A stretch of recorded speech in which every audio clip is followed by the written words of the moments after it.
Hey everybody, it's Daniel. Welcome back to my sofa in beautiful Barcelona. Today we're going to talk about the time, telling time in Spanish.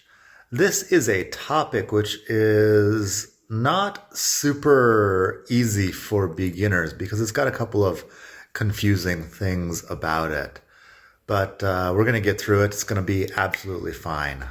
Let's go. First, the questions. ¿Qué hora es? ¿Qué hora es? You would probably say it without a lot of pauses between the words. ¿Qué hora es? This is what time is it? Anyway, somebody asks you, ¿Qué hora es? And you've got to answer, what do you do? So here's the first thing that's a little bit annoying about this. Es la una y son las dos. There's a little bit of explanation here because, well, it's the verb ser, first of all, which I think I did a video about the conjugation of ser at some point. Es la una, when it's 1 o'clock. Es la una. Es la una, it's singular. Son las dos is plural. Es la una, son las dos. Son las tres, son las cuatro, son las cinco, son las seis. Son las siete, son las ocho, son las nueve, son las 10, son las 11 y son las 12. No problem. So it's generally son las, except for 1 o'clock, which is es la. That's the first thing we got to take into account. The second thing we got to take into account is that they use a lot of quarters and, subtraction and things in a sort of analog clock with, a clock face with hands on it sort of way that we don't, at least in my neighborhood back in the US, we would just do digital time. So it would be, 7:16 because the digital watch says 7:16. No problem.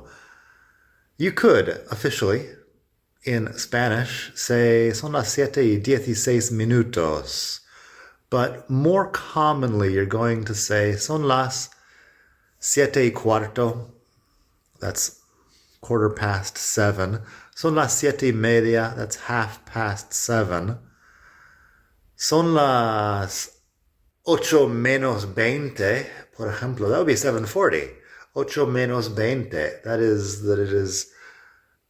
it's 20 minutes before 8. 8 menos 20. Son las 8 menos 20, son las 8 menos cuarto. That's 7:45. Son las 8 menos 10. That's 10 minutes to 8. Son las 8 menos 5. That's 5 minutes to 8. All of this would be, of course, in singular if you're talking about 1 o'clock. Es la una menos 25. That would be 12:35. 25 minutes to 1. Es la una menos 25. I would usually just try to avoid saying that because it sounds, I don't know, just kind of long. So I would probably just round a little bit because it's usually not that important. Es la una menos 20. Es la una menos cuarto. 20 to 1, quarter to 1. Es la una menos 10, 10 to 1. We would write this as 12:50, but it's just kind of the way they do it. Es la una y cuarto. Actually notice that 1 is also in feminine because we're talking about the name of the hour, I guess. Es la una. Es la una y 10, it's 1:10. Es la una y 20, it's 1:20, and things like that. So that's generally how we do this. If we want to be very precise, we could say es la una y 24 minutos. Es la una y 56 minutos. But generally, we do this thing with the quarters and the menos and all of that, which I don't like very much and I would never do in English, but that's just how they do it in Spanish. Let's talk about en punto. If you have an analog clock, there's a point directly at the top of it, which is en punto. If it's la una en punto, we're talking about 1 o'clock, on the dot. This is exactly what we say in English, on the dot. 1 o'clock on the dot. Son las 4 en punto. It's 4 o'clock on the dot. Son las 4 pasadas it's a little bit after 4. Son las 4 pasadas. Son las 4 y pico. Y pico, I'm not sure what that pico really refers to, but it means that it's a few minutes after 4. If I leave work at 4 and it's several minutes from where I'm going, I would say nos vemos a las 4 y pico. Just several minutes after 4, basically. We could say sobre las 4. These are just time expressions. Sobre las 4 is around 4. Sobre las 4. Sobre usually is like on top of or over. But yeah, when we're talking about a quantity or a number like this, yeah, sobre las 4, around 4. We could say faltan unos minutos para las 4. It's a few minutes to 4. Faltar, the verb faltar is like you're missing something or something is not here. So faltan unos minutos para las 4. It's a few minutes to 4. We are missing a few minutes in order to reach 4 o'clock. I don't know. Faltan unos minutos para las 4. Faltan is also plural because unos minutos. If it's 1 minute to 4, we could say falta un minuto para las 4. But, rarely do we need to be so precise. Let's do a few sentences to get an idea of how we would use this in, normal speech. He quedado con María a las 11:30. In this case, it could be 11:30 in the morning. It could be 11:30 at night. Spanish people have late lives, as it were. People go to bed late around here. He quedado con María a las 11:30. So, yeah, he quedado is we are scheduled to meet. We are going to meet.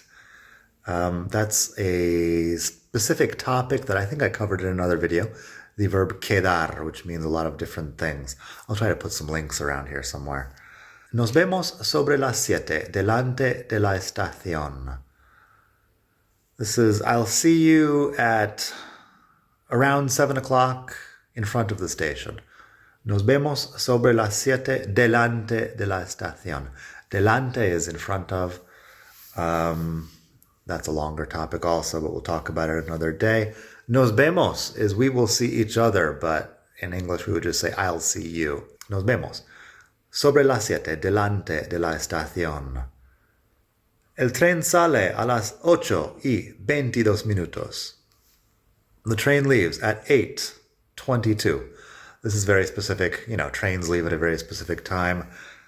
I don't know if you have thought about the history of telling time, but my understanding is that everything got much more precise around the world when we started having trains and telegraph lines, and it suddenly became important exactly what time it is.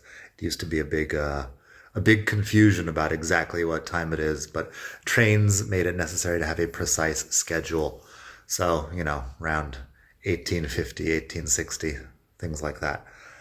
So, el tren sale a las 8:22. The train leaves at 8:22.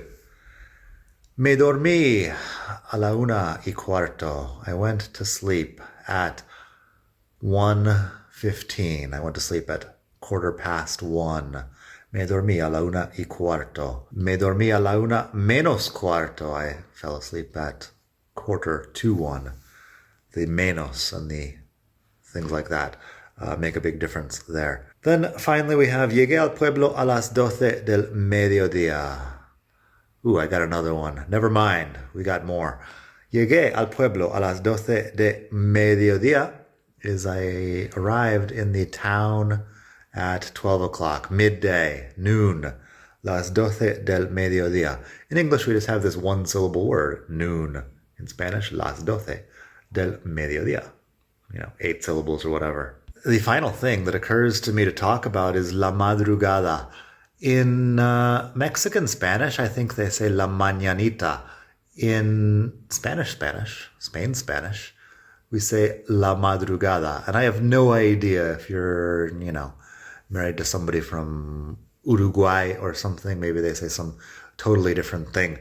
But yeah, la madrugada is the early part of the morning, basically, between, 12 and 6, let's say. So imagine my neighbors are making noise. I could, knock on their door and say, son las dos de la madrugada. It's 2 in the morning. Another cultural note, la mañana in Spanish is a different thing than la mañana in English. If I say las dos de la mañana, I could be talking about like 2 p.m., but I haven't had lunch yet. Generally, it's la mañana and it's buenos dias until you have lunch. After that, it's, it's buenas tardes and it's la tarde. But yeah, I would actually probably say las dos de mediodía because it's, around lunchtime. But yeah, la mañana is a slightly different thing in Spanish. La madrugada is the early morning. So another example, tenemos que levantarnos a las 4 de la madrugada. We have to get up at 4 in the morning.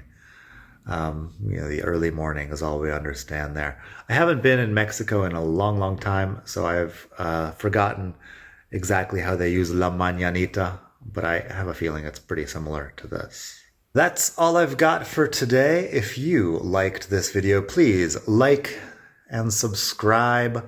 You could send a donation, expatmadrid.com/donate. I love receiving donations for the work I do here. I have a whole business where I teach English to Spanish speakers.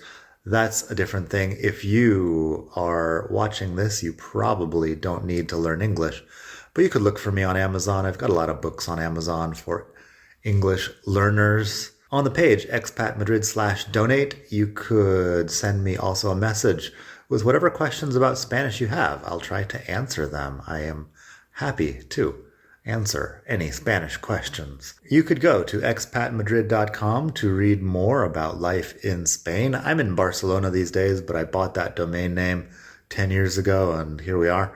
So I talk about Madrid, Barcelona, and much more. You could listen to my podcast, Spain to Go. A lot of the episodes are up here on YouTube now. Otherwise, it's on Spotify, Apple Podcasts, etc. I think it's on Amazon Music or something. If you have one of these little speakers around your house that you talk to, you could tell it to play the Spain to Go podcast. And I don't know, it might work. I've never used one of those. You could also send this link to a friend who's learning Spanish just to help out, reach a few more people here. I appreciate anything you can do to help the cause. I'm just, a guy hanging out and teaching some Spanish on his sofa. Have a great day wherever you are in the world, and thanks for watching. Bye.